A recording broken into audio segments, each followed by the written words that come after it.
Was live, you motherfucker.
Okay.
Hey, Marco.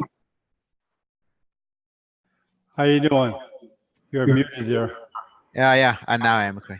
Yeah, I'm just trying to set up the YouTube. Sorry, can you repeat? I hear like an echo. Yeah, I'm working on something. I'll be with you in a second. Oh, it's your twins. Mm-hmm. Yeah. Yeah. See,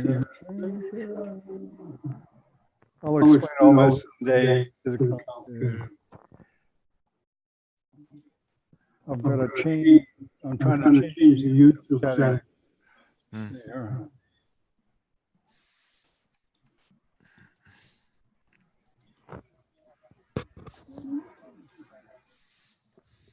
Okay.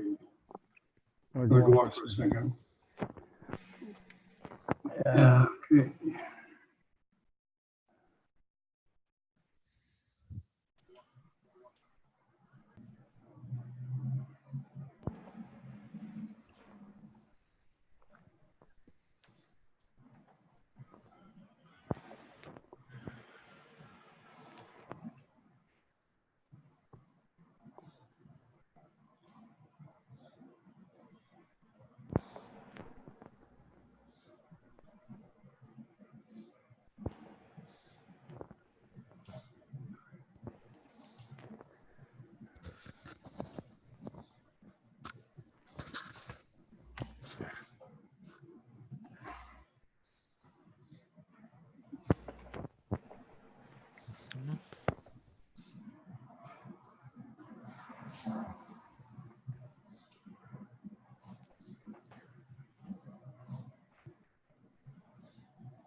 Yeah, sometimes.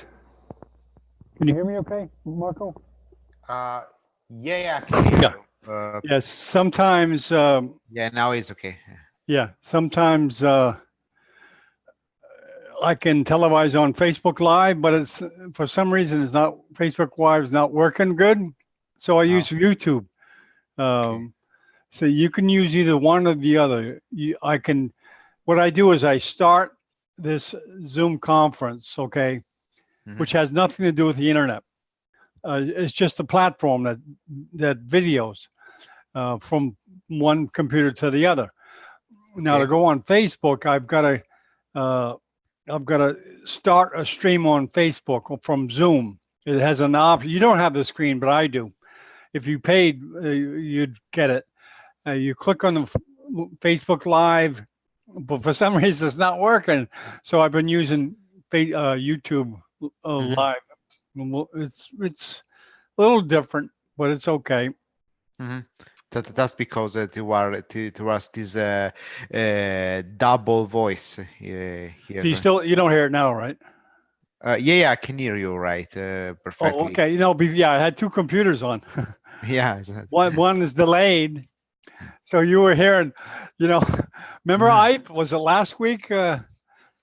He thought he had the same thing I did. He had another program going on in the background, and it was going, and it was my voice.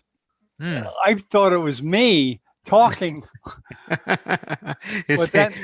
Was this an hacker? It was his that was hearing my voice, and it kept going on. I was going, man. Then I muted Ipe, just like diagnosis, you change variables. I muted each person, then I muted Ipe, it went away. So I said, Ipe, I think it's something in your background. Yeah. Yeah. Nothing, let me see. Is there another program on? Yeah, I'm gonna close them all. Okay, I had another program on. That you okay now, right? Yeah, absolutely. Voice is perfect, video is perfect, so everything is going right. Yeah, we have a really good webcast tomorrow with he's not a PhD, but he's like a PhD in the Netherlands. He's done a lot of work in apparently virtual reality and augmented reality in neurosurgery. So he's going to give a talk tomorrow if you're going to be around. It's at 2:30 Netherlands time, which is the same as you, right? I think so, because it's the same longitudinal in Italy. I think they say, yeah, it's the same, because one time I was in Amsterdam. It was the same times of Rome, so the same one. 2:30, you told me. Yeah, you're welcome to come. There are going to be some good people. Ipe is coming because Ipe likes virtual reality, and I think he's trying to use it a little bit in teaching. Yeah. Very, very interesting. Yeah. I think it's going to be a way to exercise the power of using this platform, because we're putting together a neurosurgeon with the developer. There's going to be a developer there too from Canada that actually worked on the HoloLens, Microsoft HoloLens. He's done some good work, and he's doing work with holography, where they put it like, how they put an image. It's going to be interesting to see. He's a pretty smart tech guy. I don't know that at all. That stuff at all. I don't know it. Yeah, I've heard something about that. Is the future for the teaching in neurosurgery, because how to avoid cadaveric dissection. That's obviously need travel, need laboratory, and all the stuffs needed for a cadaveric laboratory. With the holographic technology and virtual reality, you can try some surgical procedures, and it can be translated from one place to another. So it's more simple than a cadaveric laboratory. In fact, there is a neurosurgeon, Italian neurosurgeon, working in New York City. It's called Antonio Bernardo. And really? Do you know him? Italian neurosurgeon? yeah, he's a famous neurosurgeon. His name is Bernard. I know there's a Neil Martin in Los Angeles that's working on virtual reality in neurosurgery. So he's working on virtual reality also in neurosurgery? He uses his laboratory is a three-dimensional laboratory where he uses technology, 3D. I send you his link and his Facebook contact. I think he would appreciate. Yeah, we'd love to do it, especially if he saw that we're getting other neurosurgeons to watch. He might like that. He spent a lot of time developing this. I would love to talk. I mean, he would be perfect because look, you have neurosurgeons like you. They're busy. You don't have time to go to a virtual or conference about virtual. Maybe they'll have a talk on virtual reality, but it's a lot easier to access all this stuff like artificial intelligence and neurosurgery. You don't have time to run to a conference. You can watch it online. Artificial intelligence and neurosurgery. Yeah, you can get some good basics, I think.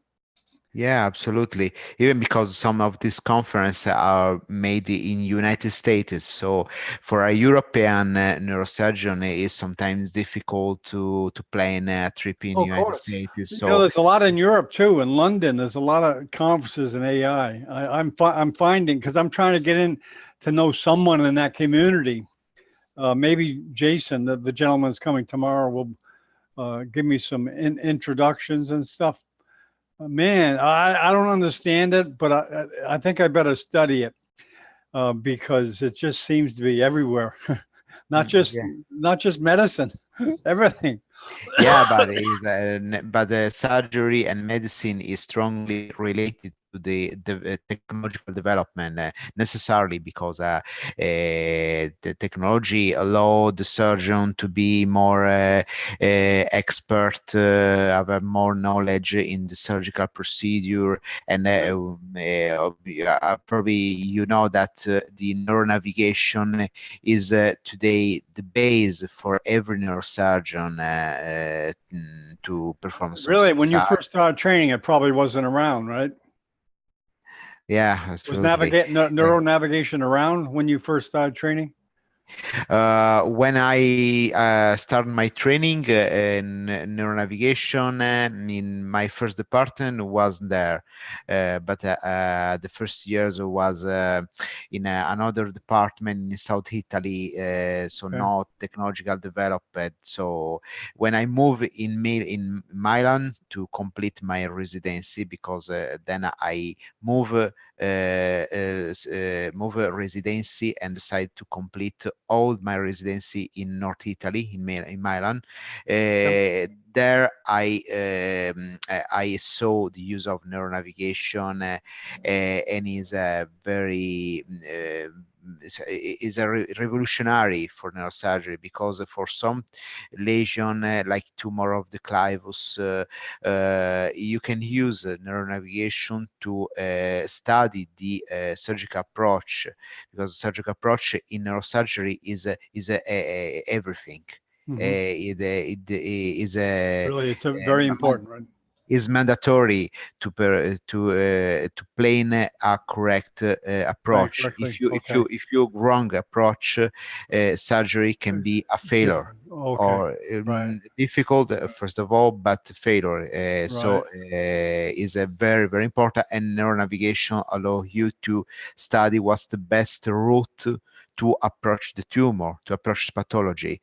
So is in this tumor, obviously if you have a convexity tumor, neuronavigation could be also an option, because is that like, do all neurosurgeons know that? Do all? Well, a neurosurgeon in particular that work in neuro-oncology need to know. Right. Well, you know, please don't forget to send his name. Do you know him personally? Antonio Bernardo. Well, I know by Facebook contact, but I talk Oh, with him okay. So it wouldn't sometimes. mean anything if you asked him. Well, I'll ask him. I don't have a problem with that. Yeah, but he's a smart man. He's very interested Yeah, to development. he'll So see. There's Zolo.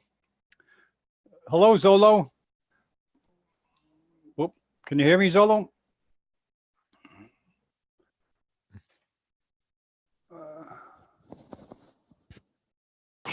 Hello, Zolo. Can you hear me, Zolo? Hello. Okay, you do hear me. Okay. Okay, you're in the right spot. You get 2 stars. You're the first student here. Hola, thank you. Hey, Marco. I had a good friend that played hockey in Bolzano, Italy. in Bolzano, oh, definitely South Italy, yeah. Yeah, Bolzano. that's North Italy. It's near Como. Bolzano. Sorry, I was confusing. Yeah, Bolzano is in close to the Austria, right? Yeah, he loved it. He loved it. He loved it. He was a town hero because when he went to play the games, he'd have to walk through the village with his skates. And the village would walk with him to the rink. Really? That's like a professional hockey player, or soccer player, you know, the fans walking with them to the dressing room. What was his name? Dennis Max. But this was 20, 30 years ago. He's died, but he loved it there. He loved it there. And he used to talk about it all the time, Bolzano. And then I was looking at the map of Lake Como, and I saw Bolzano. I said, that's the next town. Yeah, Bolzano is a part of Italy that is called also double language, because there are some areas of Italy where there is both Italian and German language. Oh, right. Both. In fact, when in Bolzano, you have to do a job interview or a trials, all these activities are made both in Italian and German language. Yeah, I heard that. Mm-mm. Is it a mixture of the language, or it's either one or the other? Yeah, that's right. Show fact.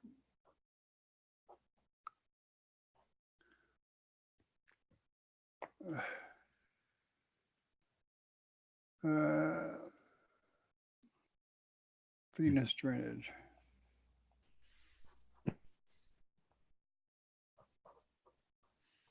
Yeah, but he always used to talk about how nice it was. He really liked it there. Because he finished his, you know, they have some players in this country that, you know, they finish their career and they want to play a little bit more. And so they go to Europe. I see. And something similar exists in the United States too, John. I mean, some areas like Texas where people need to know both English and Spanish language, for example. Oh, yeah. No. That all of Miami is like that. Where Really? I live, yeah, it's more. You have more people speaking Spanish than English here. Oh, really? More. Yeah. You can survive in this town if you speak Spanish. But if you speak English, it's very difficult to survive. When you call a hotel, when you go to a restaurant, everybody speaks Spanish. As a doctor, when I worked in the emergency room, 80% of the people spoke Spanish. Oh, really? Yeah. So as an emergency physician, of course, because you deal with the lower levels of society, people with not much money, 80%. Maybe if I went to the real nice hospital, it'd be less, but it is on the streets of Miami too. I know Spanish, but I'm glad. I didn't realize I would end up here because I was fluent in Spanish. And when I got here, it's like, great. Everyone speaks Spanish. It's the same way in parts of Chicago, Los Angeles, parts of New York. Miami, it's everywhere. But in those cities, I think it's certain sections like Chicago. is like very a lot of Spanish here, a lot of illegal too. But it's just you can't. It's hard to move them out. They have to break the law or something. If they're quiet and don't cause a problem, usually there's no. Probably like Europe too, you know. But yeah, something similar. Even in Italy, above all with Chinese people, we have a lot of immigrant from China. Where? In fact, in the last 10 years, Italy, Italy, really, Chinese. Chinese. Yeah, I didn't hear that. I didn't know that. Yeah, we have since 10 years we have a lot of people moving from China in Italy, and Wow. they made some little communities very close. close. In fact, some of these people, when accessed to emergency department or hospital, just speak Chinese. No English, no Italian at all, just Chinese. Sometimes, in fact, it was very difficult to talk with him, to understand them. So, but in the last years, some of these people, even because when 10 years ago, Chinese people emigrate in Italy. Here, they make sons and daughter. And this son and daughter do the Italian school. So this little Chinese born in Italy know Italian language perfectly. So when sometimes, for example, last week, a Chinese man, 60 years old, came in my outpatients clinic. He didn't speak at all Italian or English, not at all, just Chinese. But he was with him his teenager son. And he's speaking perfectly Italian. So he was a family translator. Yeah. Well, you know, I saw a patient one time in Atlanta. I was working in the emergency room.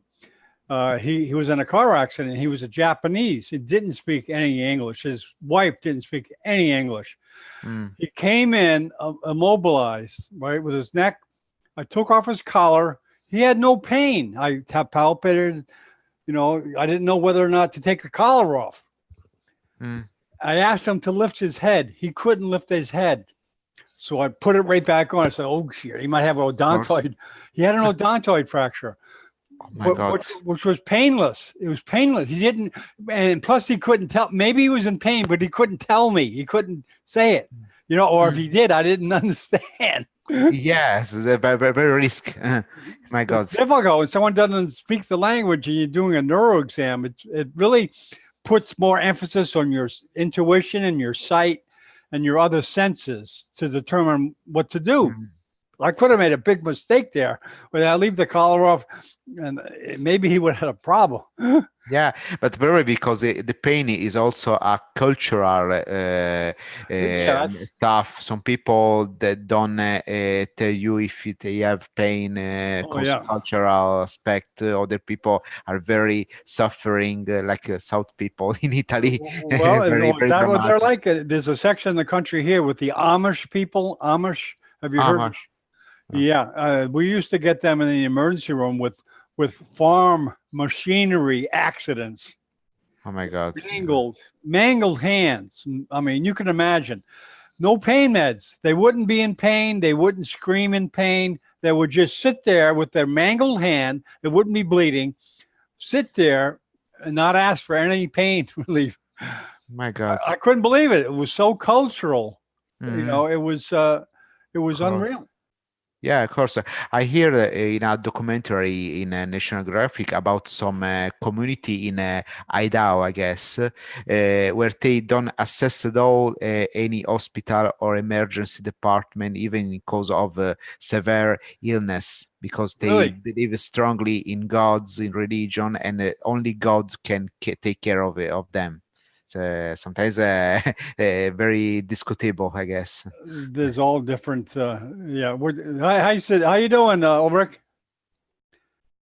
How you doing? Okay. Yeah. And I'm sorry, Zolo. Have you met Marco before? Zolo, you know Zolo, right, Ulrich? No. Yes. Yeah. Hi, Zolo. Nice to meet you. Okay. Yeah, I don't think so. hello, It's your Michael. first time you've been here, right, Zolo? Yes, sir. I can tell you look excited. Yeah, I'm excited. Yeah, we're not recording now, although this is live on YouTube.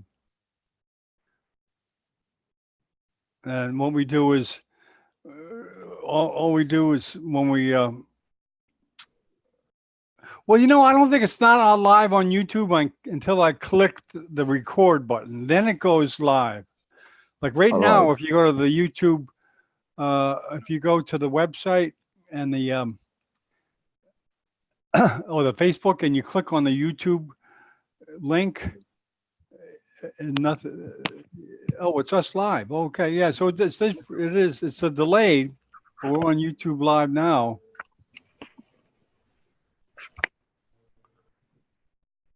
So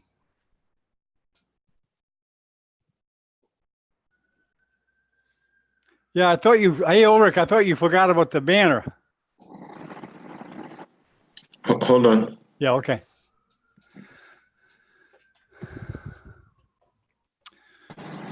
Yeah, we have a good webcast tomorrow, Ulrich, on artificial intelligence and virtual reality. Oh, okay. Yeah. So, hello, Dr. Marco. Hello, Dr. Hello, Zoro. hello, Eric. Nice to see you again. Yeah. Hello. On artificial intelligence and virtual. You want to moderate, Ulrich?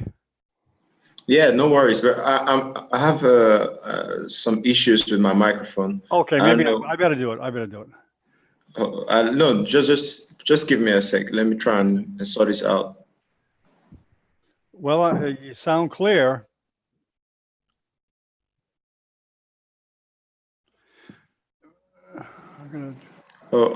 Well, basically the microphone of the headset is not working, so I'm using the microphone of the laptop.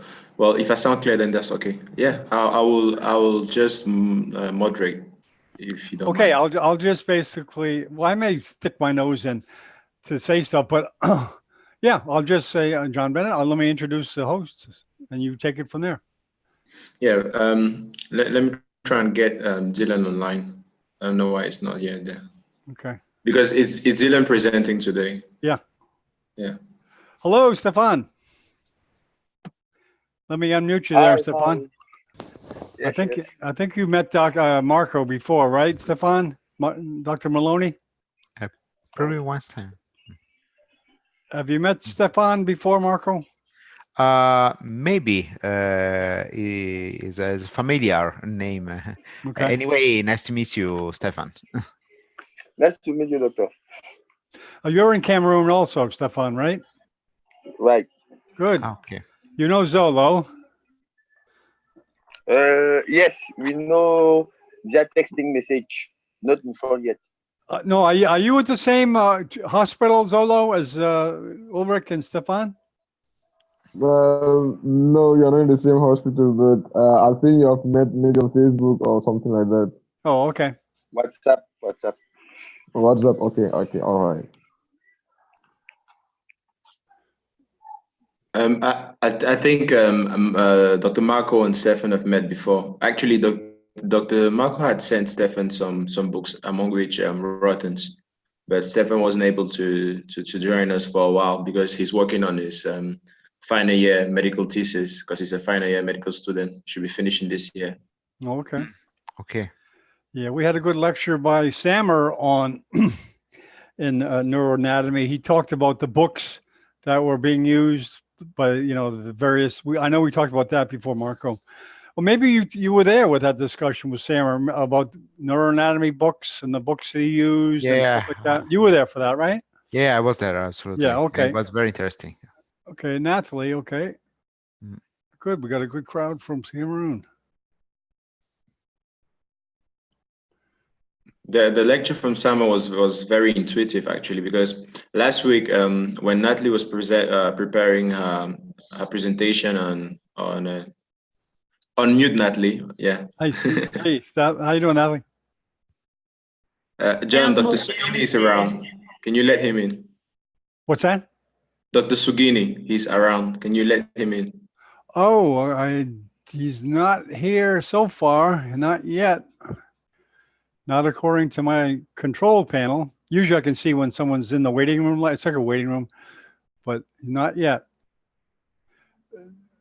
No, he's not. It was Dr. Sugini that sent the books to Stefan. I completely, okay. Okay. Yeah, okay. Yeah, so like I was saying, when Natalie was preparing the presentation last week, she actually noticed what Dr. Samuel was saying, because if you use Rotten's, you might get easily lost because the information, it's very deep and it's not that well structured. It's a really good textbook, but you need other resources to complete them. I think we might actually come up with a sort of how to prepare a presentation for medical students, because obviously you don't want to be too light on the information you give, but at the same time you don't want to get lost. Yeah, you don't want to get lost on what you're reading. I'm very impressed. I'm very impressed by Natalie and Dylan's presentation. They're just as good as any American student I've seen. So I you agree. have nothing to be ashamed of there. I mean, you guys are, to me, I mean, matter of fact, I wrote Dr. Kazadi and told him that. He's the head of the African. I said, hey, these Cameroon kids, they're well educated. They really know how to present a case. Haven't heard back from him. He doesn't, you know who it is, right? Yeah. Yeah, he doesn't like to exchange emails. Like some people like that, but I think they notice it. I think they notice it, but they don't say anything. So they don't want to. I mean, my brother's the same way. When you're really famous and you know, stuff like that, you can't answer everybody because a lot of people are sending you stuff. Emails. You know? Yeah. My brother's like that. He just doesn't talk much. He doesn't. He can't, because if he talked to everyone, he wouldn't have any time to do his work. Yeah. Yeah, it's always great to get feedback, because you know, it's a first time experience, so we're trying to get our marks out here. Obviously we're also trying to improve ourselves, and I really like the idea of using the videos as part of a CV, because this especially I think if they see it's valid and there's neurosurgeons involved. You know, it's not just doctors or people that are civilians. The neurosurgeons are involved. Yeah, but I totally agree with you, John, because the work of Ulrich, Natalie, and all the co-worker is very beautiful, first of all, and you need to remember, Ulrich, that you cannot resume all the neurosurgery in one panel. You're doing a great job starting from the very beginning of neurosurgery. That is the neuroanatomy. Neuroanatomy is the base. You cannot do neurosurgery without no neuroanatomy. So you're doing a great job performing panel with neuroanatomy and some contribute of surgery related to neuroanatomy. So it's perfect. Then with future panel, you can develop the topics and talk about diagnosis, about surgical advice, but it is a perfect beginning. Believe me. Yeah, I agree. Having the series, I think, is the best way to go. I mean, having the series, and hopefully we'll continue having another series. I think it's a good way to package the education. You know, yeah, so it's not a scattershot approach. You know. Yeah, we definitely intend to that would be great. Keep on going, because we've actually gained more members, and more people are interested in participating in this presentation. So obviously we're going to extend the different lectures. Good. Is Dylan, have you heard from him? Yeah, I had him on the phone. He said he had a little setback, but he'll be here very soon. Oh, okay. Yeah. Okay. Well, it's okay. We can start when we want. Yeah, we just televised a conference from Johns Hopkins, and really it was some ambitious people that they weren't. The hospital is not paying for it to be televised. So they said, will you do it? I said, yeah, I'd love to. So we gained a lot of experience. We had problems with the sound because they got a wireless mic, which is the same principle as the Bluetooth, you know, no wires. And we had problems with it. It ran out of power at the end of the day. But it worked good when it was there. And I'll be posting the video, so you guys will be able to see that. The video was excellent, but the sound was a little sporadic. But it's like training in neurosurgery. You know, you train. You got to spend time training. You can't just jump in and expect to do it perfectly and no technical problems, clean. No, that's not gonna happen that way. Especially with technology, you have to be very patient. Man, you have to be very patient. You can count or there being problems. Don't count. I'm going to tell anyone I work with, don't count on there being no problems. That's wrong. Count on a problem. And with the Zoom too, and the YouTube and the Facebook. Because every time I got a problem, I go, damn, I should have started 15 minutes, half hour before I got on an hour. I should have started 2 hours before getting it ready. Because today there was an issue with Facebook. You know, it's frustrating, but you got to expect it and just, you know, keep going on. Actually, when you're speaking about the poster, I designed a poster yesterday and I sent you the poster. Unfortunately, it's when you sent me the message today, I found out that the poster hadn't gone through because of a network issue. So that's when I noticed that I sent you the poster, but you didn't get it. So well, you know, of course, it helps to promote it earlier, but I think 4 hours is fine. If I find out just 4 hours before, that gives me time to kind of post it on the email and put it in the social media. I'd like to have it before, but if push comes to shove, I'll do it on 4 hours. You can pretty well hit everything. That's what I find. So I recently got that was yesterday. I got the visa for the US, so I should be in Boston first week of July. Okay. I know when I didn't go. I may be up there. I'm not sure when I'm going to go, but I didn't go. I was going to go this week, but some things happened. I had to stay here. We had that John Hopkins. Yeah. And I wanted to make sure that you have like post production after you tape. Oh, the editing. After you tape a conference, your work is just starting, because then you got to edit them, got to arrange them. Sometimes in the United States, you got to get permission now. I didn't have to do that before, but now some of the neurosurgeons want to give permission for their video to be released. It's okay. Okay. So that's kind of like a delay, but we have to accept that and work with it. Arnaud, I hope Dylan's using that name. Arnaud Duyana. No. That's Dr. Arnaud Luala. He's a first-year resident in neurosurgery in Cameroon. Hey, Arnaud. Welcome. On mute down. Oh, yeah. I got him. Hello, Arnaud. Hi, John. Hi, how you doing? Thanks for coming again. Okay, we're about to start. Waiting for Dylan to show up. Arnaud, I don't know if you met Dr. Maloney before. Did you meet Dr. Maloney? Is that Dylan there? No, that's not Dylan. Yeah. Okay. Hello, John. Sorry. That's Dylan. Okay. Okay, Dylan, are you ready to roll? Yeah, I'm ready. Okay. May have to push that guy out of the way. Okay, 10, 9, 8, 7, 6, 5, 4, 3, 2. Good morning from Miami Beach. This is Dr. John Bennett, televising another week of the Neurosurgical Anatomy series instituted by Ulrich Sidney, who's going to host today. And let me just turn the show over to Ulrich. Okay, Ulrich, it's all yours. Okay, thank you very much, John. It's a tradition in Neurosurgical TV. Before we start the presentations, we start by presenting ourselves. So let's start with Dr. Marco. Please, can you present yourself? Hi, hello, everybody. Thanks, Ulrich. My name is Marco Meloni. I'm a consultant neurosurgeon, and I work in Gravedona, North Italy. Thank you. Thank you very much, Dr. Marco. Dr. Zolo. Good morning to everybody. I'm not yet a doctor. I'm a Zolo, a CTA medical student from the University of Boya. Oh, okay. Nice meeting you. Dr. Stefan. Stefan. Hi, everyone. Hi, everyone. I'm Stefan Gambu final medical student in Cameroon.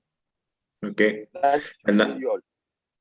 thank you very much, Stefan. And Dr. Natalie? Hello, everyone. I'm Natalie. I'm a medical doctor, general practitioner. I'm also a member of AFAN. Thanks very much. Dr. Douala, Dr. Arnaud? Hi to everybody. Dr. Douala Arnaud, first year neurosurgical resident in Cameroon. Okay. I'm the last to go. So I'm Ulrich Sidney, final year medical student and future research associate at Harvard's program in global surgery. I'll be your host for today. So we'll be presenting the 10th presentation in a series. So we're working on venous drainage today, presented by Jofac Dylan. So Dylan, you have the floor. Okay. Thanks. Hello, everyone. Thanks for coming. I'm Dylan Jofac, 7th year medical student from Cameroon and member of the Association of Future African Neurosurgeons. So today we are going to talk about the venous drainage of the brain, but we are going to be more focused on the supratentorial part of the venous drainage. So please give me a minute. Let me get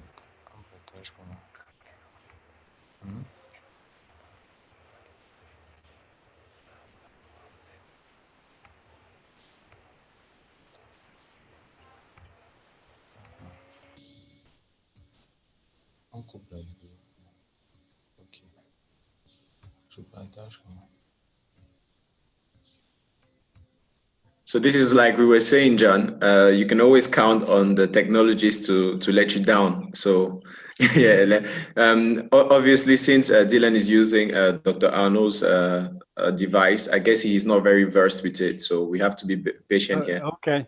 Yeah. Okay. I'm going to stop the recording right now. No, it's okay. It's okay. Okay.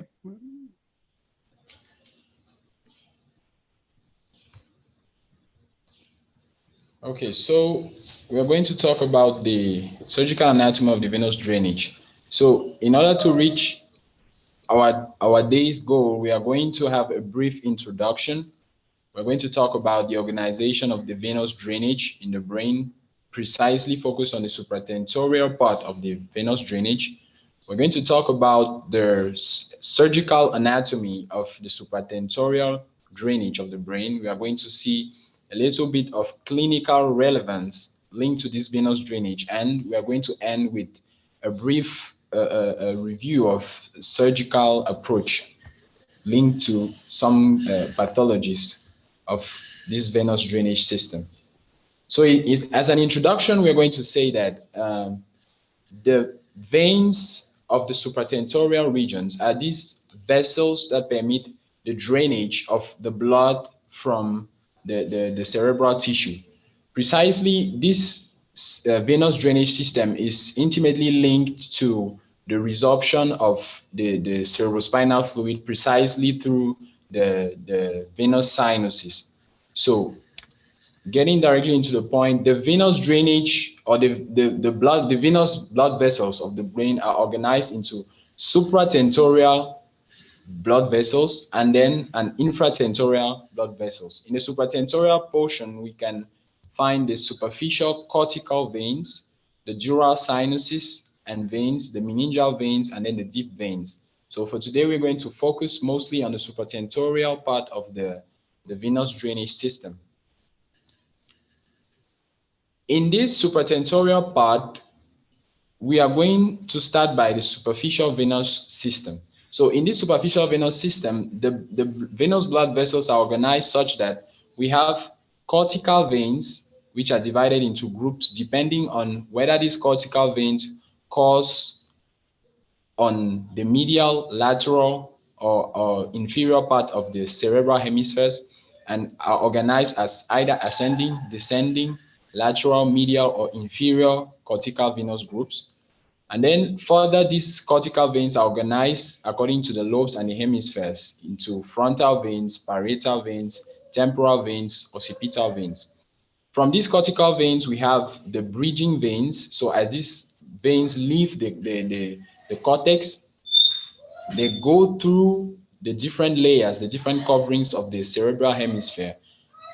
So progressively going through the pia mater, then to the subarachnoid space, crossing the arachnoid layer, and then the dural layer to be drained by the dural sinuses. So at the level of the bridging veins, we have 4 draining groups. We have the superior sagittal group, the sphenoidal group, the tentorial group, the falcine group, and then all of these bridging veins will finally drain into the dural sinuses, which are superior and inferior sagittal sinuses, the straight sinus, transverse sinus, tentorial sinus, the cavernous sinus, the sphenoparietal, sphenobasal, and sphenopetrosal sinuses. So here we have an image that depicts the passage of the cortical veins. So here we see the brain parenchyma here with the different meningeal layers. Here we have the pia mater, here we have the arachnoid layer, and here we have the dura mater, in which we have the dural sinuses. So as we see, the cortical veins will leave from here, bridging veins crossing through these different meningeal layers, and then finally drain into these sinuses. And here precisely we are talking about the superior sagittal sinus here. So further here we can see an image that depicts the superior sagittal sinuses. It demonstrates the frontal veins here, anterior frontal veins, the medial frontal vein. We have the superior sagittal sinus, and then we have the venous lacunae beside the superior sagittal sinus. We have the posterior frontal vein, we have the central vein, the post-central vein, and then the anterior parietal vein. All these to show a little bit of disposition of these veins at the level of the cortical surface. So, talking about still this superficial draining system, we have amongst these cortical veins, we have the frontal lobe veins, which are divided into 3 groups. We have the lateral frontal veins. Here we can see the lateral surface of the brain. We have the lateral frontal veins, which are divided into 2 groups. The ascending group, which will drain into the superior sagittal sinus, and the descending group, which will join the superficial sylvian veins here. So as here we can see in blue, we see the veins of the frontal region, precisely the lateral frontal veins. We see the frontal polar vein, anterior frontal vein, the mid frontal vein, the posterior frontal vein, precentral vein, which are part of the lateral frontal veins. The second group, here we still see an image, we see an image here, precisely showing the anterior view of the frontal lobe here. Here we have the frontal lobe, here we have the frontal lobes, and then we see the veins of the lateral surface of the frontal lobe. So the posterior frontal vein, the mid frontal vein, the anterior frontal vein on each side, as well as here. So this anatomy is important because, as we saw last time, in the different surgical approaches that are going to target different subcortical structures, venous structures are generally to be sacrificed during surgical procedures, but care has to be taken because these venous structures have a key role to play at the level of the drainage, and injury to these blood vessels can lead to venous infarction and then severe neurological deficits. So in case we have surgical approaches, for example, transcortical frontal surgical approaches, care has to be taken at the level of these venous structures. Even though some of these venous structures are going to be sacrificed, the extent to which the ligation or the sacrifice of these vessels has to be limited because of the neurological deficits and the venous infarction that can be linked to a great damage of these blood vessels. So going further, we see still at the level of the frontal lobe veins, we have the medial frontal veins, those veins that course at the level of the medial surface of the frontal lobe. So they are divided into 2. We have the ascending group, which drain into the superior sagittal sinus, and the descending group, which drain into the inferior sagittal sinus. So here we can see the medial surface of the frontal lobe. On this medial surface, we see here as well, we see the regions of this medial surface that are drained by the respective venous vessels. So here we see part of the vessels of the medial frontal veins. We have the posterior medial frontal vein, we have the central medial frontal vein, we have the anterior precentral vein, and these vessels are important as well, as we were talking about the surgical procedures targeting the subcortical structures. As we see here, we are not very far from the cingulate gyrus, an important gyrus that's part of the limbic system. So all of these vascular structures are important during surgical approaches. Further, we have the blood vessels, the venous blood vessels that go through the inferior portion of the frontal lobe. So they drain the inferior, the cortical inferior portion of the frontal lobe, and they are divided into two. We have the anterior group, which drains into the superior sagittal sinus, which we'll see later, and then the posterior group, which drains into the medial sylvian fissure veins, which later would drain into the basal vein of Rosenthal. So here we can see the inferior surface, the orbicular surface of the frontal lobe, and then we see the blood vessels with the regions that are drained by the respective blood vessels, be it the anterior frontal orbital vein or the frontopolar vein. All of these vein structures drain the inferior portion of the frontal lobe and are part of the inferior frontal veins. So going to the parietal lobe, they too, the veins that drain the cortical part of the parietal lobe are divided into lateral parietal veins, themselves divided into ascending group, which drains into the superior sagittal sinus, and a descending group, which drains into the sylvian fissure veins here. So here still we see a lateral view of the lateral surface of the parietal lobe. And then we can see the different veins with precision on the portion of the parietal cortex that's drained by each respective veins here, as we can see. So we can see the postcentral vein, the level of the postcentral gyrus. We have the posterior parietal vein, the anterior parietal vein, which are both part of these lateral parietal veins. Still, at the level of the parietal veins, we have the medial parietal veins divided into ascending group, which drain at the level of the superior sagittal sinus, knowing that the superior sagittal sinus is that venous sinus that courses at the level of the midline, so just above here, at the level of the midline here. So this ascending group of the medial parietal veins will drain into this superior sagittal sinus, and then the descending group will drain in the vein of Galen or its tributaries. So here we see the medial surface of the parietal lobe with the various venous structures that pass here, and then the precise portion of the venous of the parietal cortex that's drained by these different venous structures.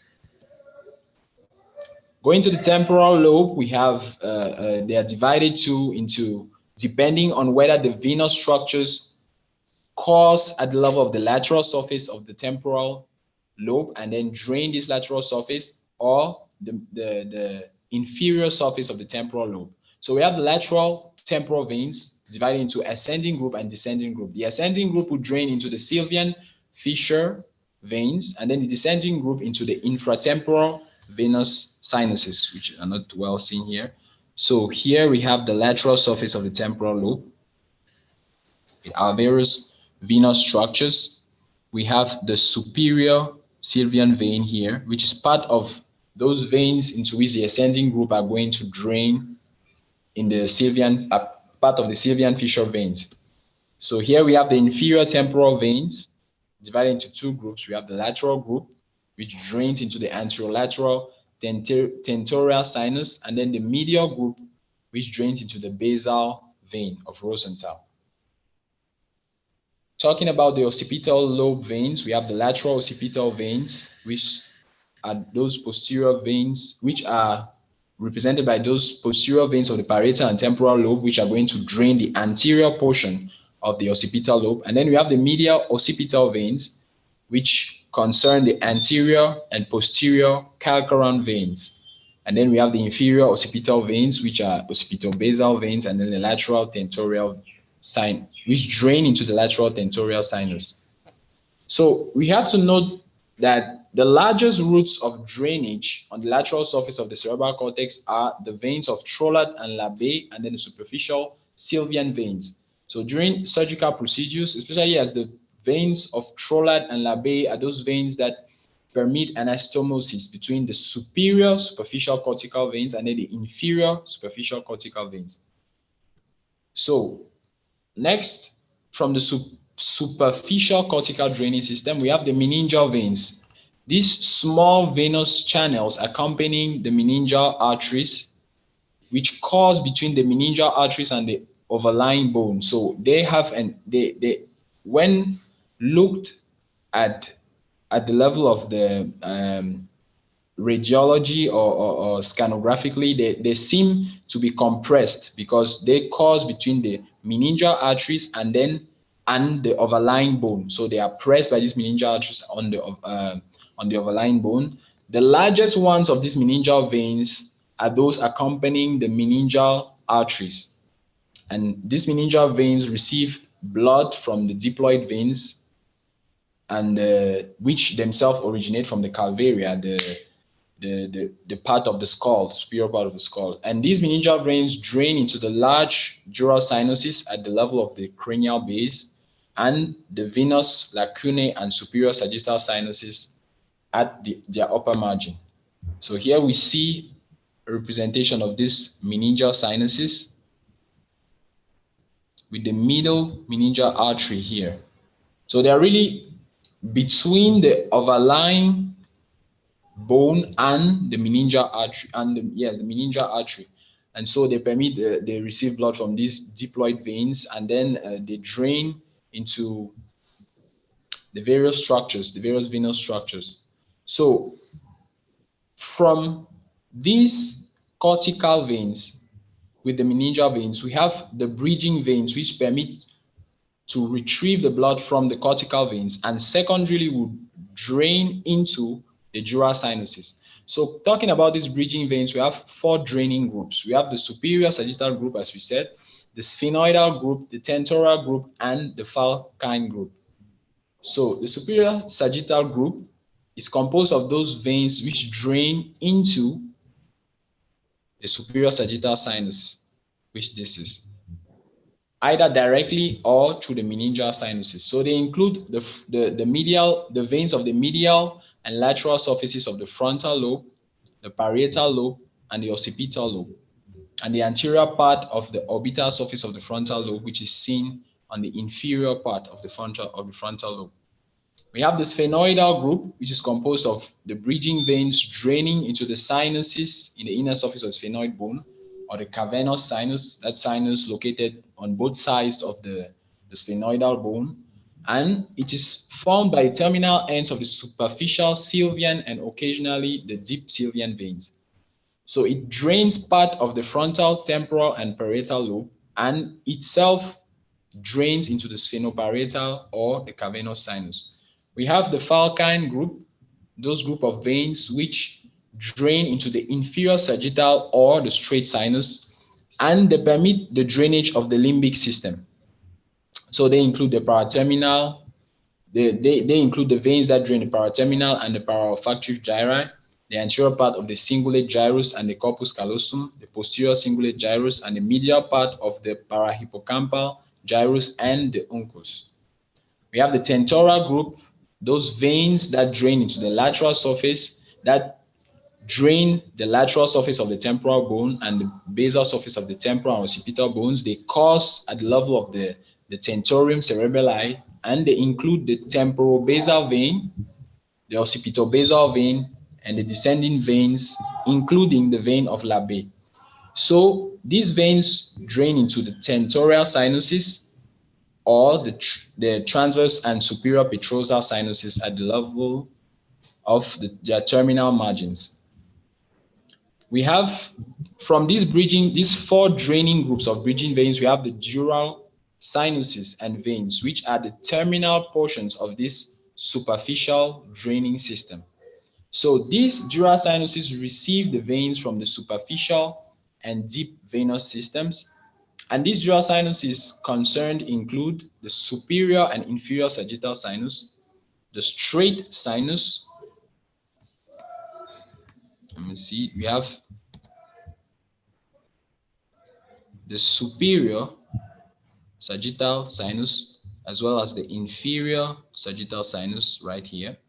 We have the straight sinus. We have the tentorial sinuses on both sides. We have the cavernous sinus, the sinus located on both sides of the sphenoidal body. And then we have the superior and inferior petrosal sinuses. Here we have the superior petrosal sinuses, but the inferior petrosal sinus is not well seen here. Superior petrosal sinus, sorry. The inferior petrosal sinuses are not well seen. So talking about the superior sagittal sinus, it begins behind the frontal sinus, so just ahead here, and crosses midline as it grows larger posteriorly. It drains into the transverse sinus, mainly the right transverse sinus, at the level of the occipital protuberance through a confluent venous complex called the torcular hierophyly. So the torcular hierophyly is this structure here, which is a confluence of the superior sagittal sinus, the transverse sinuses, and it drains the blood from the superior sagittal sinus precisely as it goes into the right transverse sinus. So this superior sagittal sinus drains the anterior-inferior surface of the frontal lobe, the superolateral and superomedial parts of the frontal, temporal, and parietal lobes. So here we have representation of this superior sagittal sinus that causes at the midline, at the interhemispheric fissure here, draining blood from the anterior inferior portion of the frontal lobe and ending at the level of the torcular hierophyly. So besides here, we see the lacunae, the venous lacunae that are found either on both sides of the superior sagittal sinus here. And then the venous structures that are drained by this superior sagittal sinus reach the superior sagittal sinus at certain precise angles. So we have the frontopolar vein at the level of the frontal lobe, which is part of the group of lateral veins of the frontal lobe, which arrives at the level of this superior sagittal sinus at the 110 degrees. The anterior frontal vein still at 110 degrees. We have 85 degrees for the mid-frontal vein. We have 65 degrees for the posterior frontal vein, 50 degrees for the precentral vein, and postcentral vein, which has 40 degrees. And then the occipital vein, 10 degrees to the superior sagittal sinus. When we perform a frontal cut of this superior sagittal sinus, we realize that actually it presents right and left angles on both sides at its junction with the dura mater. Here is the dura mater, right and left angles. And then we have an inferior angle at its junction with the falx cerebri here. So when we perform a CT scan, for example, when we're talking about the delta sign in a superior sagittal sinus thrombosis, it is a representation of this aspect of the superior sagittal sinus. Then still talking about the superior sagittal sinus, we said on both sides of this superior sagittal sinus, we have the venous lacunae, which are these spaces on both sides, which sometimes permit the drainage of certain superior sagittal groups of bridging veins, which pass through this lacunae before reaching the superior sagittal sinus at the level of the midline. So next we have the inferior sagittal sinus, which occupies the posterior 2/3 of the free inferior border of the falx cerebri. So here is our falx cerebri, this part of the dura mater here, and then the posterior, the 2/3 of the posterior 2/3 of the inferior part of the falx cerebri. Here we find the inferior sagittal sinus. So its largest tributaries or branches are the pericallosal veins, which are not represented here, and it ends by joining the great cerebral vein to form, I don't know what my cursor is doing. So here, by joining with the great cerebral vein, it will form the straight sinus, as it's represented here. So we have the straight sinus in itself, which is formed by the association of the inferior sagittal sinus and the great cerebral vein.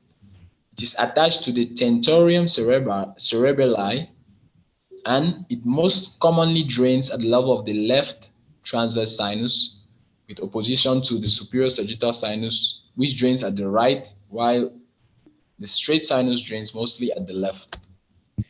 We have the transverse sinus, which courses laterally from the torcular hierophily in the border of the tentum cerebelli. We have two transverse sinuses. We have the right transverse sinus and the left transverse sinus. And then we have the tentorial sinuses, which we'll see here, which run at the level of the tentorium cerebelli and which divide into a medial group, which drain into the transverse sinus right here, and lateral group, which drain into the straight sinus and the lateral sinus still. And then we have the cavernous sinus. This sinus, which is located on each side of the sella tussica and the body of the sphenoid bone.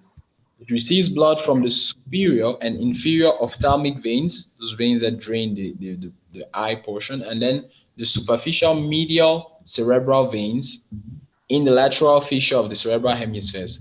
So talking about this cavernous sinus, it's really very important because this structure has very important nervous relationships as well as vascular relationships. As we can see here, we have the internal carotid artery.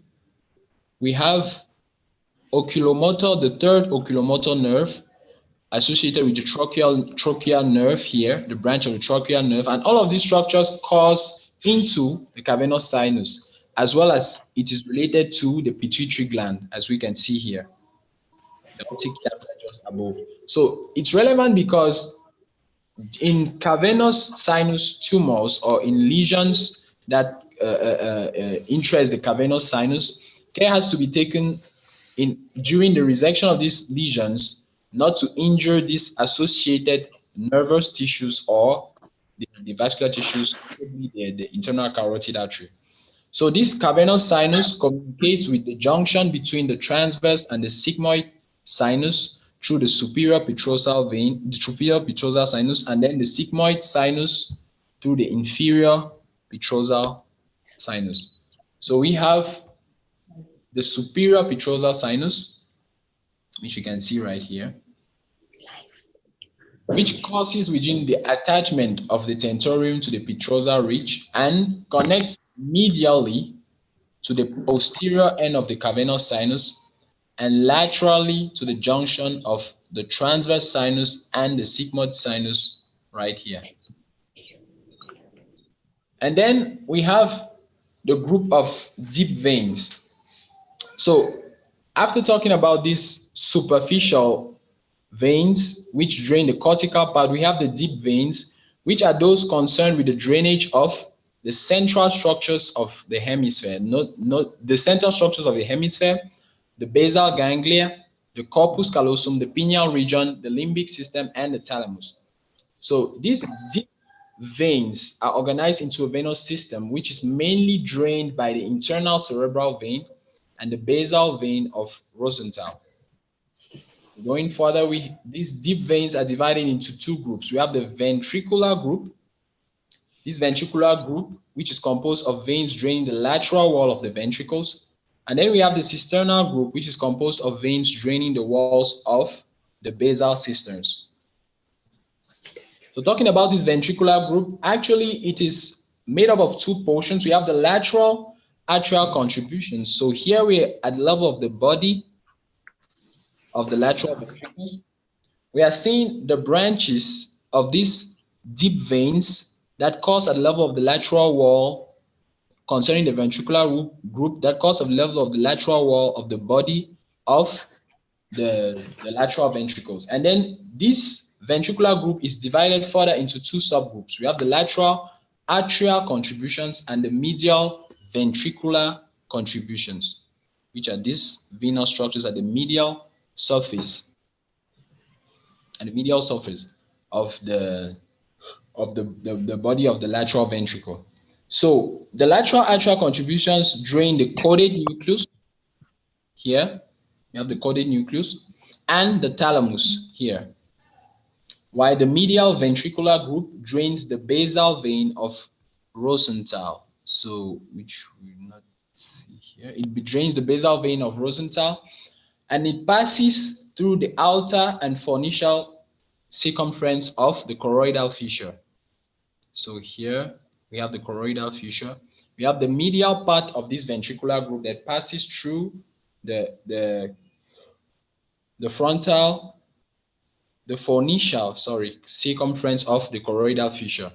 Here we have the fornices on this side, the thalamus, and then the caudate nucleus, which are the structures, parts of the thalamus, the caudate nucleus, which are parts of the basal ganglia that are drained by this lateral and medial group of the ventricular group of deep veins.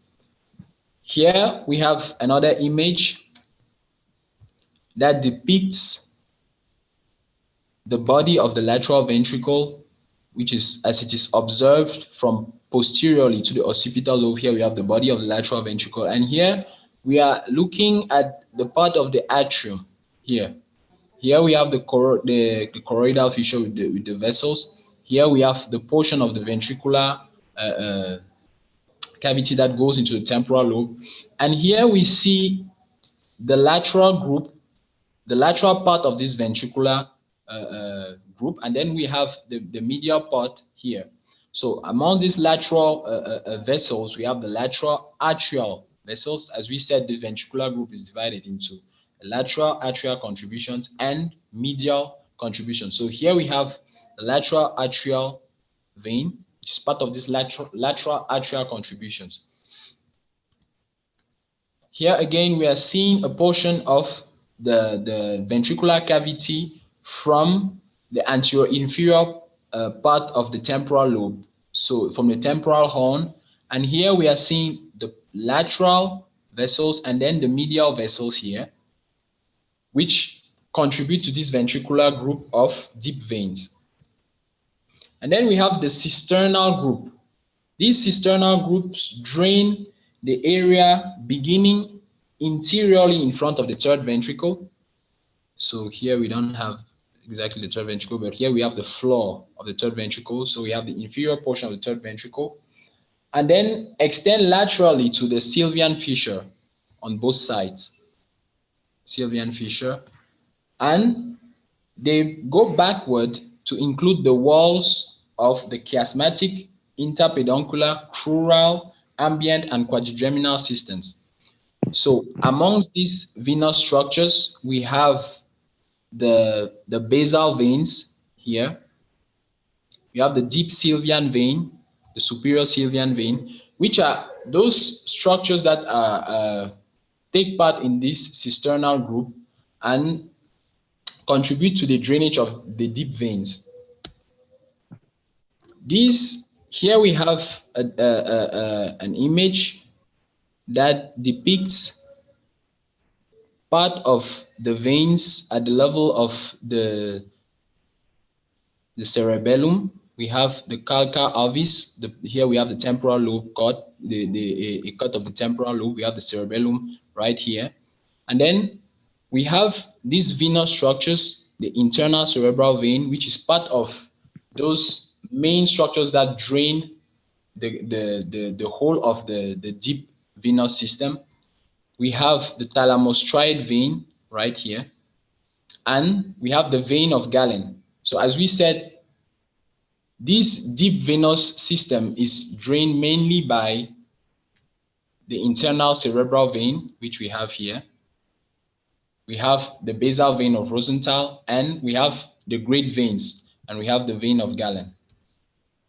So why then do we study these venous structures? Actually, most of the pathological situations that occur concerning this venous system include either traumatic injury to this venous system or venous aneurysms, for example. So here we have an image that depicts the superior sagittal sinus. We have the cortical veins here, which drain into the superior sagittal sinus through the bridging veins. And then what's important is that in cases of cerebral venous thrombosis, we'll have a patient, mostly a woman, that will present with signs of increased intracranial pressure. And then at the level of the CT scan, we'll observe this pathognomonic sign, which is the delta sign, which are both signs that orientate to this deep venous thrombosis at the level of the brain.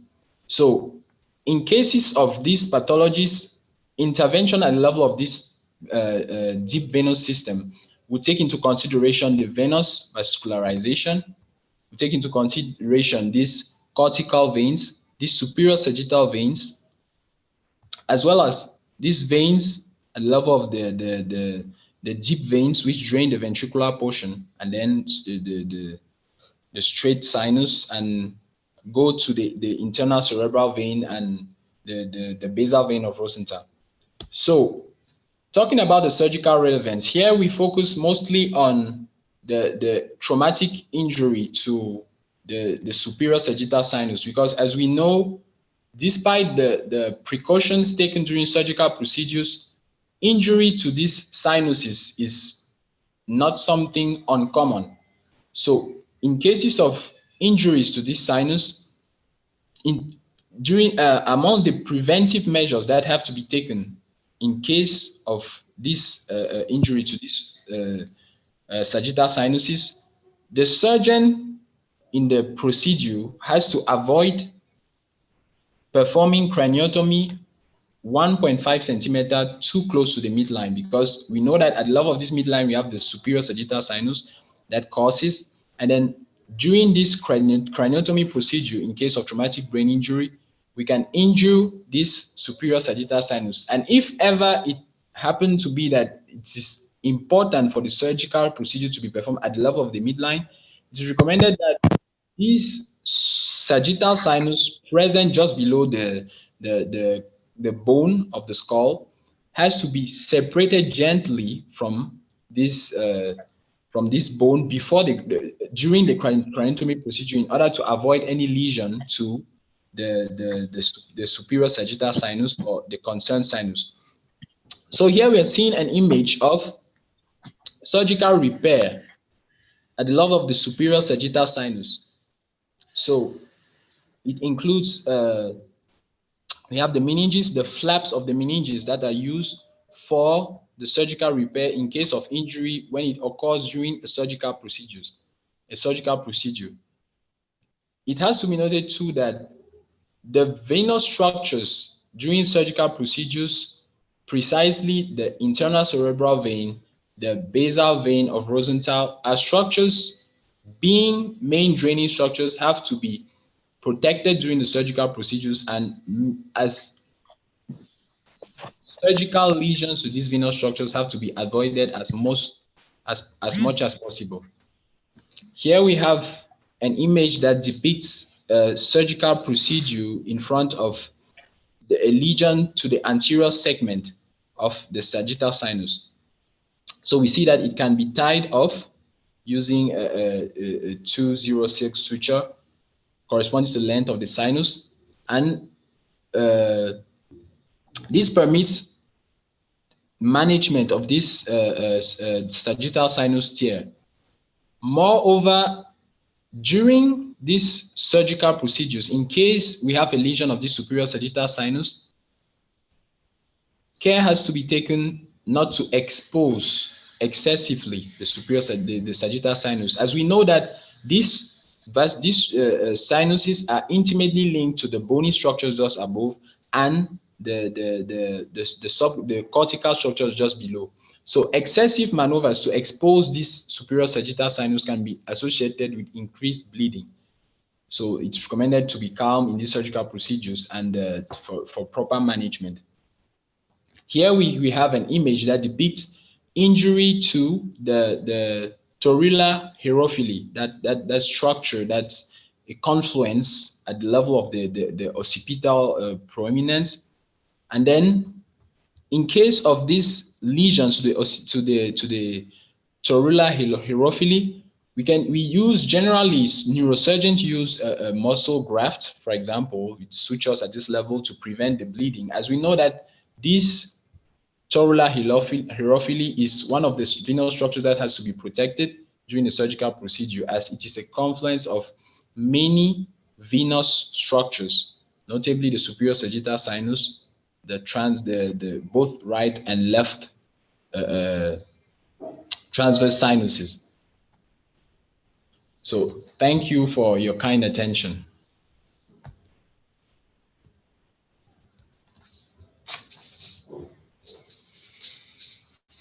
First of all, we're going to have the different newcomers present themselves, please.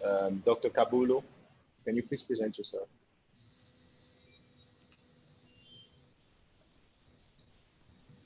Dr. Kabulo. Yes. Sorry? Please, Dr. Kabulo, can you present yourself, please? Thank you. My name is Kabulo from Congo. I'm final year neurosurgeon residence at the University of Zimbabwe. Thank you very much, Dr. Kabulo.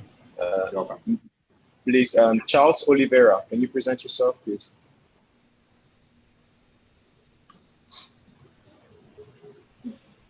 Hello, Charles. Sorry, okay. We'll go ahead with Dr. Nuru. Dr. Nuru, can you present yourself, please? Hi, Ulrich. Good evening, everybody. I am Dr. Nuru. I am a resident here in Morocco in WFNS Rabat Center. And thank you, Dylan, for your brilliant presentation. Thank you very much, Dr. Nuru.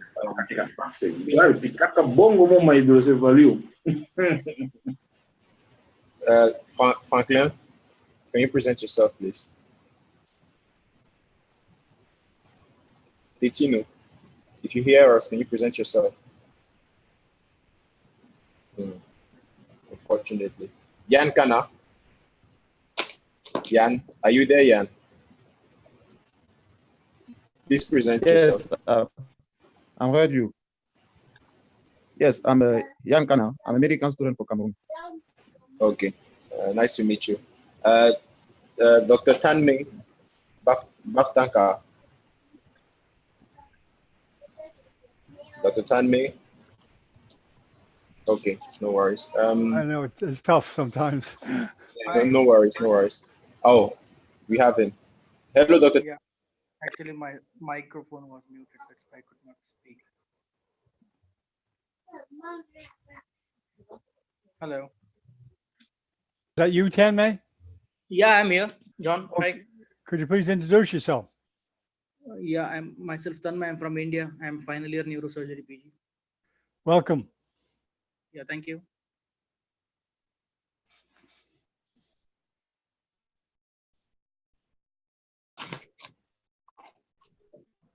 Okay, Sydney, are you there? Well, you may have had a technical issue. Okay, Marco, is it important to know the venous system, anatomy, neuroanatomy? And why? Absolutely is very important because first of all, the importance of venous sinus is mandatory in neurosurgery, above all when you perform a procedure like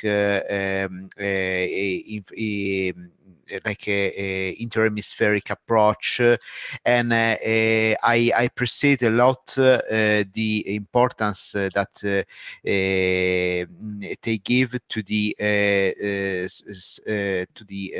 sinus wound and how they can be approached. So because is the more dramatic experience for a residence at the first step when the superior sagittal break and you have impressive bleeding, but you need to just keep calm and perform the procedures like they showed. So turn the dura mater, take a piece of tabotam, surgicel or muscle, and suture, and this allow you to control in a very efficacious manner the bleeding. So I appreciate a lot the importance to how to prevent first of all, but then how can you repair the sinus breakage. So absolutely my congratulations. Very good. Thank you, Dr. Cubulo. Do you have any remarks on the venous system? And welcome. How you been? Let me unmute you there, Dr. Cubulo. Are you there? Maybe I hit him on a break. Okay. Hi, John. Oh, I'm sorry. Go ahead. Go ahead, Neuro. How you doing? Go ahead. I'm fine. I'm fine. And Go you, ahead. I saw that you you have good you are a good teacher. Ulrich make make your job. Well, you know how it is in medicine. You just push someone up. You push them up on the. I went to a conference in Nepal. Dr. Kato just pushed me on the stage to make a speech. I didn't know.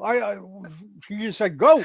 No, it's good. It is good things, and it's a good way to do it. You have done great job, and thank you. And I want to thank Ulrich. I want to thank our nice medical student who aspire who have this motivation to do neurosurgery. I congratulate them, and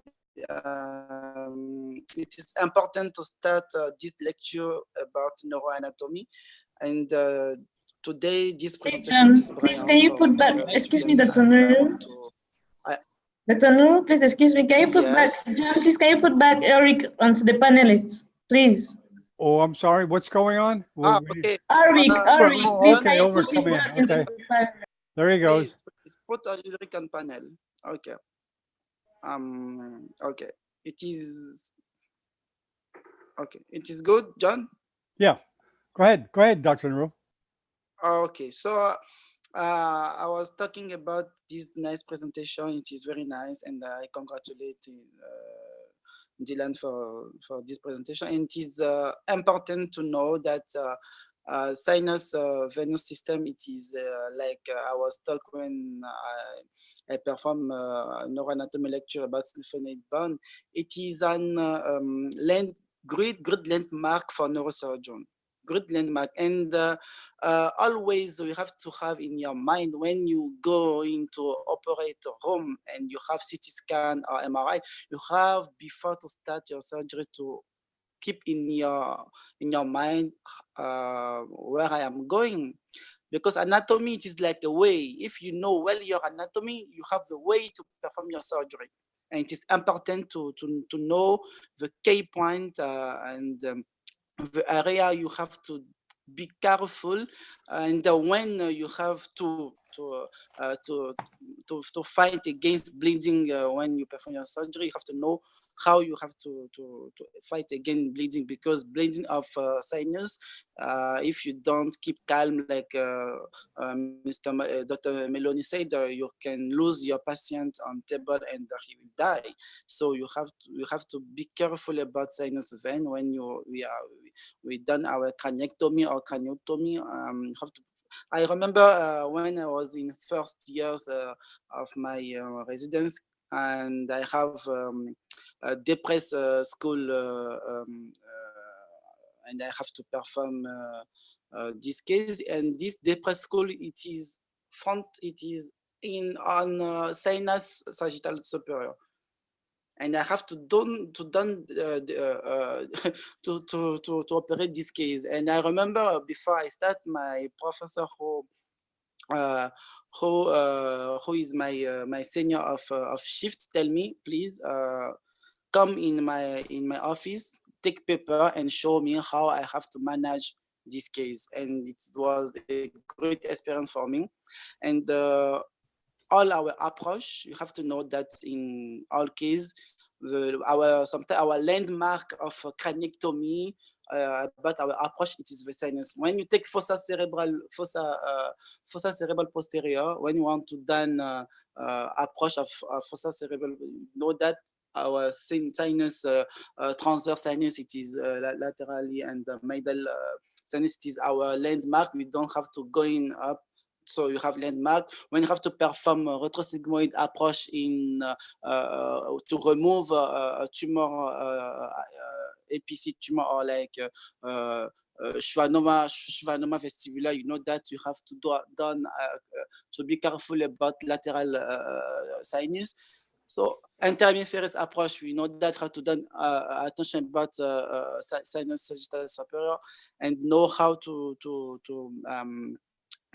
perform canalization. All this, it is important to know and planify that before to going to operate room. Like that, you will not be surprised when you will be on table and you are so focused, and you will see bleeding of sinus, and you will maybe you will put your, I don't know, secret adrenaline and want to go away. So it is very important to know all this landmark, where my sinus come from, where is it going, and it is important to know about syndrome like sinus cavernous syndrome before traumatic case. It is all this is important, but I think that we will go ahead step by step before all this lecture about neuroanatomy. Like I was told with Ulrich, we will go step by step and to show more with more data, because all this lecture, it is to keep up to done like summary about the topic, and after we'll go in step by step in more details about clinical, about approach. All this we will do that step by step. So thank you all to come, and nice to meet you. And we have to keep it going on more than that. And thank you, John. Thank you, Ulrich. Thank you, Marco. Thank you all to come to support your young and your future colleagues in neurosurgery. So thank you very much.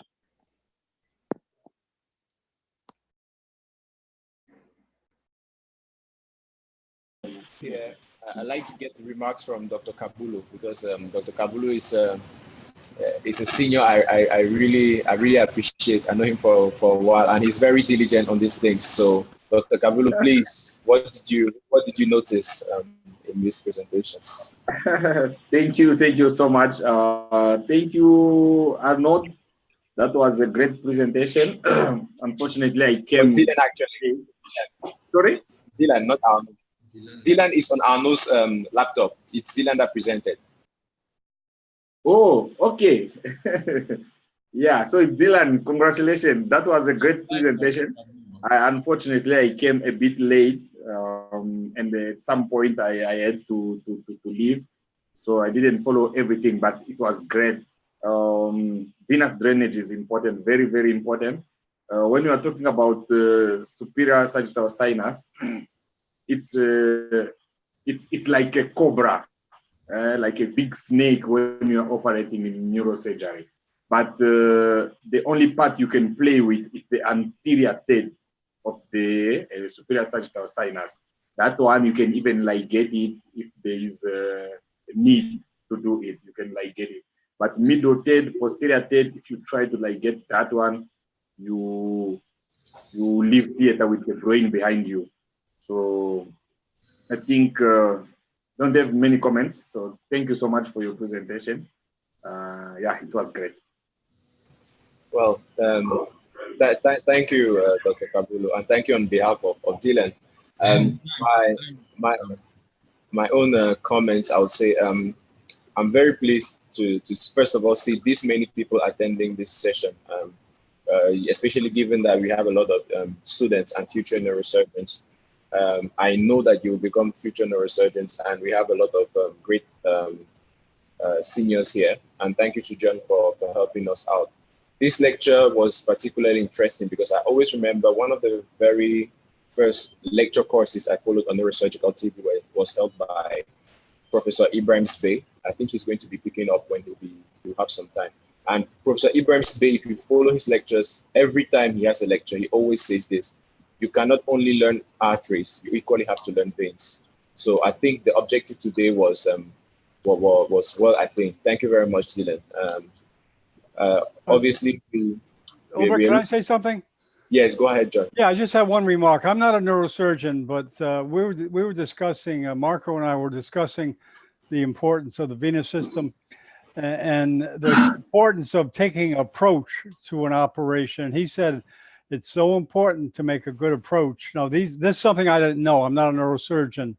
Can you remark on that, Dr. Kabulo, and the importance of the approach and knowing the neuroanatomy? Are you there, Marco, still? Marco may have stepped away. Let's see. Is Marco still here? No, he's not. Marco, are you still there? So, John. He may have stepped away. I'm sorry. So for your question, I think Dr. Nuru already covered a good part of this, speaking about different approaches in relationship to the different sinuses. Because basically the sinus are these venous spaces in the dura, within the dura.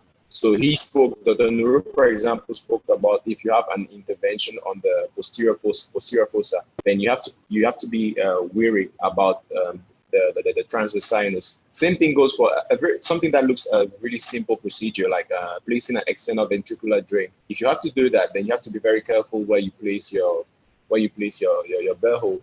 So they did cover that. Okay. Are you chastising me? No. No, that's okay. It's not my lack of training. It's I wasn't listening. Hello.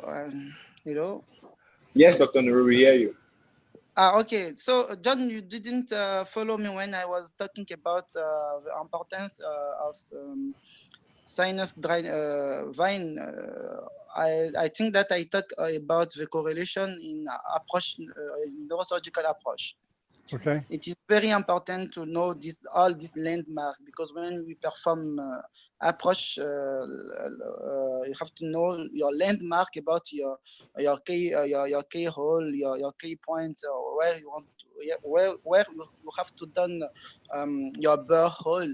So about like I was telling you about schwannoma vestibular, you know that you have to take care about sinus, lateral sinus. It is our landmark. We don't have to go to going up lateral sinus. So it is our landmark in surgery of fossa cerebral posterior.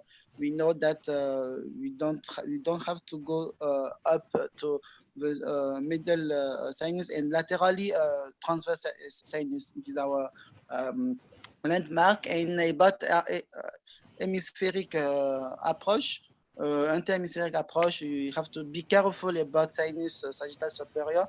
and don't do the burr-hole in the middle line, but you have to do that 3 centimeter lateral part of sinus sagittal superior. In the example, when like I will take a simple example to Ulrich, when you have to done you have to done to perform like a shunt, external shunt. You know that you have to be careful and be 3 centimeter lateral part of your sinus superior sagittal, and you have to repair your coronal and be 3 centimeter on.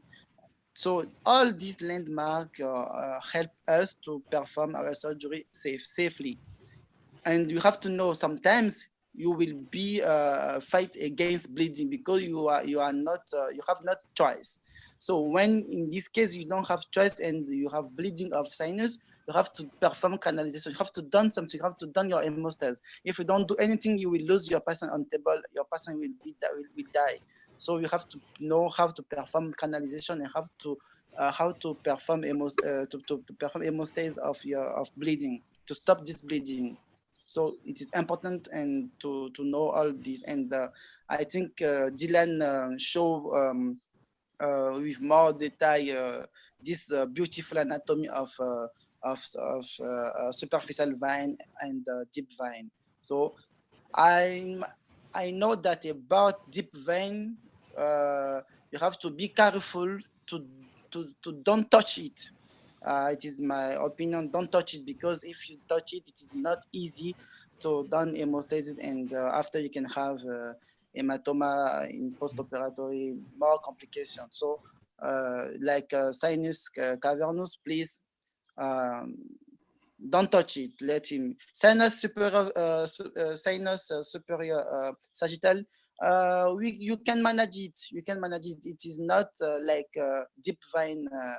It is not easy. So please be careful, and always before going to perform surgery, planify where you are going in your head, in your mind, to know, yes, I'm going there. I will do like that. And if you know correctly your anatomy, it is your way. You will perform your surgery nicely. So anatomy, it is the way to perform good surgery, and keep it in our mind. So thank you. Okay. Okay, thank you very much, Dr. Nuru. I think on that note, we can go off air, and we will meet probably next week, unless someone else had something to say, but I think everything has been covered. Next week, we'll be having a lecture on the medulla oblongata, helped by Dylan once more. Yeah, So and thank you very Dr. much. and Victor Hugo Perez may be here next week, Ulrich. That'll be awesome. That'll be awesome. Okay, I'll try to get him. Good. Okay. Good. Yes, Dylan. Yes, I was saying concerning the posterior vascular structures, what we're talking about. We'll reschedule it. We'll reschedule it. Okay. Yeah. Okay. Thank you very much. Okay. Thanks. Thank you. You are welcome. You are Okay, welcome. it's a wrap. Very good, Ulrich. Okay, thank you. Hello, Franklin. Did you get to introduce yourself, Franklin? I don't know if he talked or not. Did Franklin introduce himself? Hello, No, Franklin. No, not yet. Yes, I'm there. Introduce yourself, please. Okay, I'm Titino Franklin, medical student. Yes. We want to see you, Franklin. I want to see you. Okay. Thank you. Your picture. There you go. There you go. Yeah, I'm just saying that I'm Titino Franklin on year 7th at the medical student on year 7th. And now I'm in internship at the neuropediatric department of Yaoundé Gynec Obstetric and Pediatric Hospital. So, and the presentation was very interesting. So, and particularly the comment that I can make is about the Galen vein, because I have a patient something like 1 month ago. We was having. Just turn off your photo. Yeah. Ulrich, we shouldn't ask him to put his photo on. It gobbles up the bandwidth. Yeah. Sorry. That's okay. That's okay. No problem. Franklin, you can now Yes, turn I was off. talking about. We can hear you better. If you turn off the video, then the connection will be better. Yeah. Go ahead, Franklin. That I turn off the video. Okay. So I was talking about the Gallian veins. So we got a patient like 1 month ago, which was having the malformation.